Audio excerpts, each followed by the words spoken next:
Media ఉంది, నాకు విలేకరులు ఉన్నారు, నాకు ఇన్వెస్టిగేషన్ చేస్తారు, మీ అంతు చూస్తారు అంటాడు. ఏం నీకు విలేకరులుంటే ఏం చెప్తారా? విలేకరులుంటే నాకెవరూ లేరు. మా నాయకుడు జగన్మోహన్ రెడ్డి ఒకడే నాకు తోడు.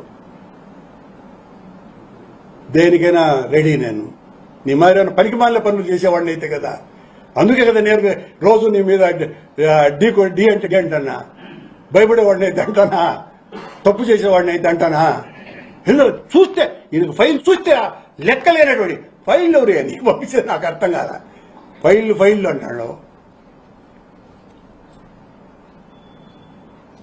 రీల్స్ చేస్తే తప్పు, వాళ్ళ మీద చర్యలు తీసుకుంటాము అని అన్నావు. ఈ రీల్స్ చూసినారు కదా, ఈ రీల్స్ చూసిన తర్వాత ఈమె బిఆర్ నాయుడు గారిని ఏం చేయాలో మీరు మొత్తం ప్రపంచానికి తెలియజెప్పండి అబ్బా. నేను ఇంతకంటే ఏం మాట్లాడాలో కూడా అర్థం కావటం లేదు.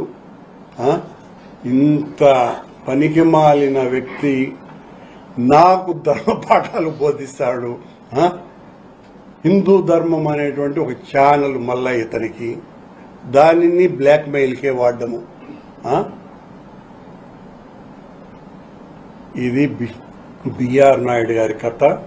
ఇలాంటి వ్యక్తిని తెలిసి నియమించినటువంటి చంద్రబాబు గారు మరింత మరింత మరింత తప్పిదం చేశారు.